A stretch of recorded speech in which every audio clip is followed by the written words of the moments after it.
Hey V-Buds, I'm back, and today we're going to be checking out Skyler Bradshaw, which is my second Rainbow High doll. I do also have Ruby Anderson, and because I opened that doll, I have a better understanding of all the points at which I will have to cut this one to be able to save more of the packaging than I did last time, because I wasn't able to save as much as I typically would, and it kind of bummed me out. So let's switch down to the table, see what this box is all about, and then open it.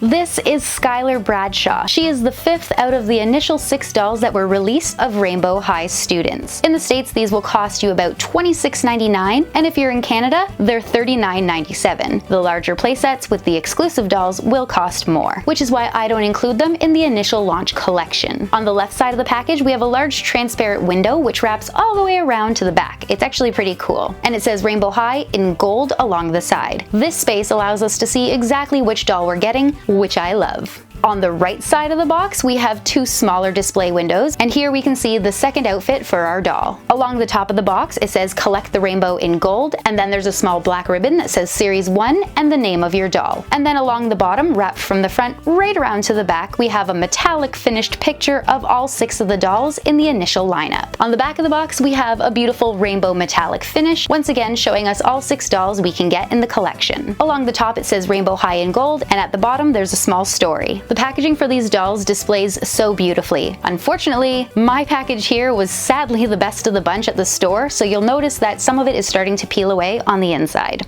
And now that we're done looking at the package, it's time to open it. And I am prepared today with an X-Acto knife. And because I'm super accident prone, I'm going to be as careful as possible. My goal is to preserve as much of the box as I can, but not to harm myself in the process. Alright, so as far as I know, I have sliced all the tape sufficiently, so this should work flawlessly. There's that part. Here comes the tricky part. This doesn't actually come out. So if you were thinking you could just open the side of the box and pull, you'd be wrong. And that's where things went bad last time. So now I'm gonna have to continue to open, I suppose. Like, who would think to do that? But okay, at least it did in fact come out. So back here we'll find our plastic stand and hangers, which I'll build off camera. And now we have to struggle to remove the boxes. But the glue is so strong. It's not an easy task, guys. Oh gosh. All right, got him. Next comes the actual doll, and she's easy to slide out, which is good. And now we have to get her out. And I'll do this once again with the X-Acto knife, slicing all the tape and cutting her free from plastic gibbers. If you're wondering why I'm cutting her at the front, it's because the back is covered in tape, but don't worry, I'm being very careful so I don't cut the doll or her clothing. Okay guys, I believe she is free. Excellent. And that is officially the quickest and most effective way of removing a Rainbow High doll from her packaging. So now, let's check out our doll. This is Skyler Bradshaw. She's the second of only 2 dolls in the initial 6 launch line to have a darker skin complexion. So she has more of a tan skin tone, whereas the other girls are more pale. Straight from the package, she comes wearing a layered denim outfit with cloud socks. And I know that despite not taking off her shoes yet, because I can see right through her boots, which is actually kind of cool. When it comes to her face and makeup, nothing is specifically wrong. However, she does have hair sticking out of her eyeballs.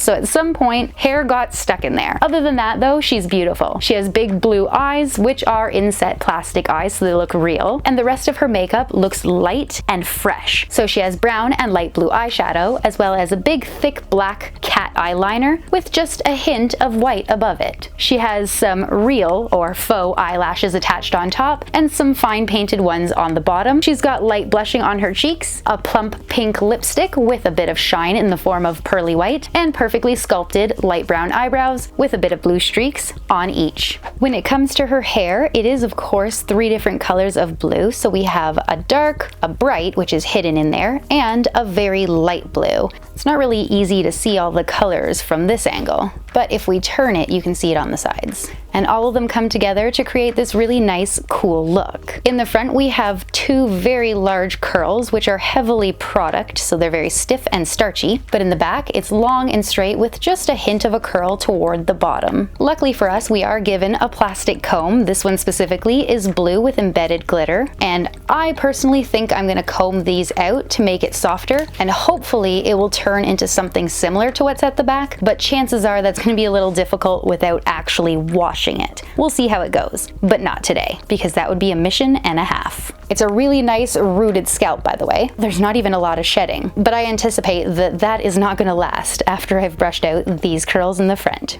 Luckily for us, we're not gonna deal with that right now. Instead, since we already know what she looks like in her starter outfit, I'm gonna take it off so we can check it for quality, and then after I open and check out these items here, we can see how she looks in the second outfit. So here she is, ready for her new look, but first we'll check out her points of articulation. So she rotates at the head and can move at the shoulders, elbows, and wrists. She moves at the hips, and you can rotate her thighs as well. And she has a jointed knee, so the bottom and the top move individually from one another, and that's pretty cool. She's wearing blue painted underwear and also blue crescent moon earrings that have little silver dots and stars on them. And now the clothes. First, we'll start with this cropped light blue denim jacket. It's got two little pockets on the front, silver buttons, gold threading, a collar, and some silver metallic stripes along both sleeves. And it's not a real denim, it's much thinner, which makes it a lot easier to put on and take off the doll. And when it comes to the stitching inside, it's mostly okay, but there are an awful lot of threads which are falling off or sticking out. Next up, we have a cropped white short sleeve t-shirt, and this one's pretty plain, so there's not much to look at. It opens at the back with one piece of Velcro, and I can already see that there's an awful lot of threads sticking off of this, so I'm gonna have to trim those myself, which is kind of a bummer because when you trim things, sometimes they have a habit of unraveling on you, and I don't want that. And inside we can see a whole bunch more, but those ones seem pretty tight, so if I trim them, they should hopefully be okay. And I'm not sure you can actually see it because it's white thread on white Velcro on a white shirt under bright lights, but the sewing here where they've attached everything is actually quite terrible.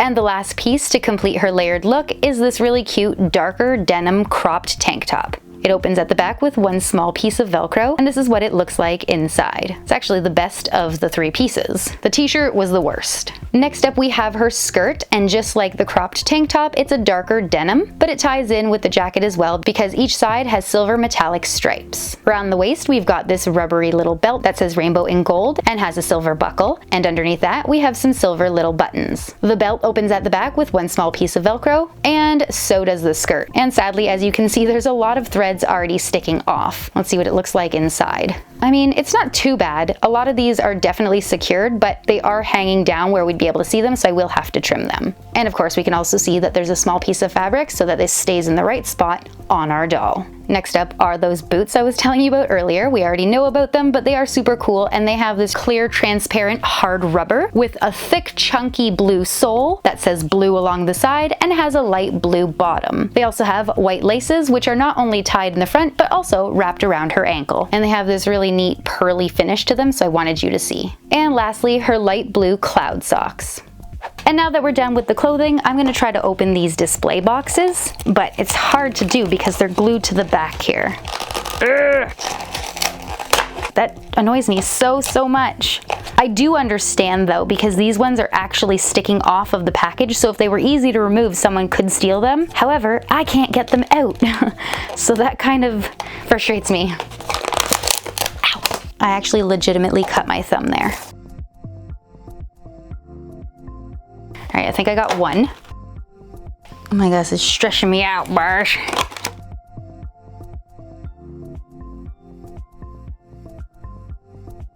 It took a bit of effort, but I have in fact freed the second outfit. So let's take a gander, shall we? Starting with this piece here, which is a light blue pleather dress. There's a long silver zipper that starts on the left side of the chest and goes sort of diagonally down to the center, leaving a little gap at the bottom. We've got silver buttons and buckles, a cute little pocket on the right, a matching belt around the center, an asymmetrical collar, so it's larger on the right than it is on the left, and then two straps to go over the shoulders. The dress opens at the back with one piece of Velcro, and from what I can tell, it looks like it's stitched together okay, excluding a few more threads which I'll have to trim myself and hope that they don't fray. Oh, never mind. I just discovered that there is a weird spot on the left side of the dress that sort of sticks down. It looks as though it got missed in the hemming, so I'll have to try to fix that myself. But other than that, everything on the dress looks good. Next up, we have a cropped long sleeve white shirt, and each sleeve has black stripes and the word rainbow written in rainbow colors. Just like the others, this one opens at the back with one piece of Velcro, and inside it actually looks like it's stitched together perfectly. So I'm just gonna put that to the side until we're ready to dress her. And now we'll check out the shoes, which actually look pretty cool. They are a pair of wedged heel strappy sandals. I don't really know much about shoes, I'm sorry. The bottom portion is a darker blue with a transparent strap that goes across the toes, and then there's a light blue strap that goes up and around the ankles. And then to finish off, we have an orange tag on each one that says C 2020. And all that's left to do now is try the second outfit on the doll. All right, I was gonna get her dressed on my own because I'm a big girl, you know, but I can't actually get these shoes on. Like, I can't actually get it over her heel. And also I discovered that the back is missing a chunk of paint, which doesn't really show up here, but these are actually transparent sandals, which is kind of cool. But not the point, because as I mentioned, I can't get it over her heel. Let's try the other one. I'm worried that it's either gonna break the strap or rip the sock. Yeah, I literally can't get it on. So instead of wearing these, I'm just gonna put her back in her boots. Okay guys, that is it for Skyler Bradshaw. At the end of the day, the doll itself was perfect. There was only a little bit of hair coming out of her eyeball, which was a little concerning. And other than the shoes not fitting whatsoever and a few threads that I'm gonna have to fix, the doll itself looks good. Hopefully you guys enjoyed today's video, and if you did but haven't yet, then please consider subscribing to this channel, because where else are you gonna find incredibly detailed and long-winded reviews? Nowhere. That's the answer. As always, thank you guys so much for watching, and I'll see you in my next video. Bye!